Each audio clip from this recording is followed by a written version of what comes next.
Online scams ripping off our seniors. In a Team 10 follow-up, investigator Melissa Messiha shows us the legislation now heading to the state Senate floor. The bill could hold banks responsible for their role in not stopping these scams. William and Ave Bortz, Gladys Smith, Eden, and Mark.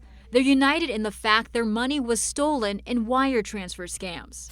We've been following the Bortzes for about a year now, a couple that lost nearly $700,000 in an online scam. I felt very violated. Eden and Mark also lost their life savings. All of the monies we saved together for 38 years we've been married, and it was all taken from us. Eden only wanted to use her first name for privacy concerns. She said back in October she got a pop-up notice about a virus on her computer and had to call Microsoft.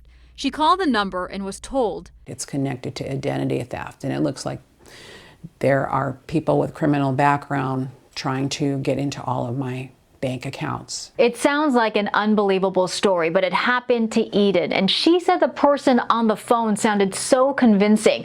She thought she was talking to someone with Microsoft, but turned out he was a scammer. He said he was going to connect her to a government official to help her. Instead, the situation got worse. The government official, she found out much later was also a scammer, told her she needed to transfer her money to another account to protect it. I want you to transfer it to Hong Kong.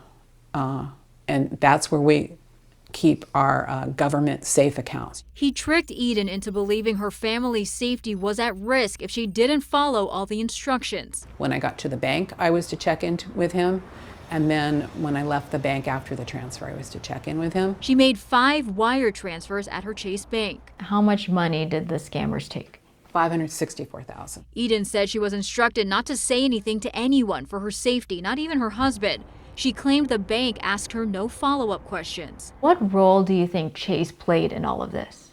Chase played a major role. The fact that their own wire department just did not ask me any questions, I think is unconscionable. A Chase spokesperson said Eden was warned, signing this disclaimer that said be aware of wire scams. He told me staff will explain this document to all customers to ensure they understand the different types of scams.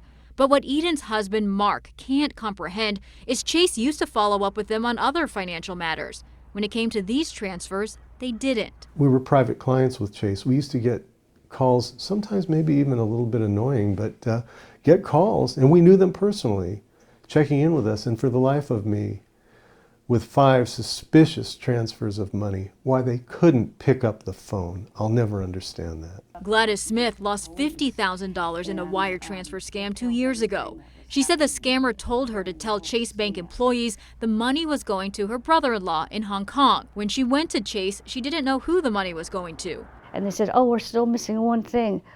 What's the name that it goes to? We don't have a name. It says, oh, because I wasn't thinking that quick anymore. Her attorney, Bob Steele. 40 years, has never done a wire in her life. And they're looking at this wire transfer that doesn't even have a name associated to it. Every red flag that could possibly have been raised that this elder was being scammed was presented to Chase Bank. And what did they do? They did nothing. All these people are advocating for SB 278. It would clarify victims of financial elder abuse can continue to hold institutions accountable when they should have known of the fraud but negligently assisted in the transfer anyway. Numerous financial institutions are against this proposal and voiced their concerns during recent Senate committee hearings. The California Bankers Association told Team 10 financial institutions will be forced to make very conservative decisions about transactions initiated by seniors, and this may lead to processing delays. A Chase spokesperson told me these documents warning of scams have been in use since June 2022. He said Eden signed these. These were not available when Gladys lost her life savings, but he said consumers should act with caution when someone asks them to urgently send money. Bob told me what the banks are doing is not enough. They're at that point in their life where they're starting to lose a little bit physically. They're starting to lose a little bit mentally. We're not protecting the most vulnerable people in our society. And that's depressing, heartbreaking. Melissa Messiha, Team 10. Team 10 is always working for you. If there's a story you want our investigators to look into, just email team10@10news.com.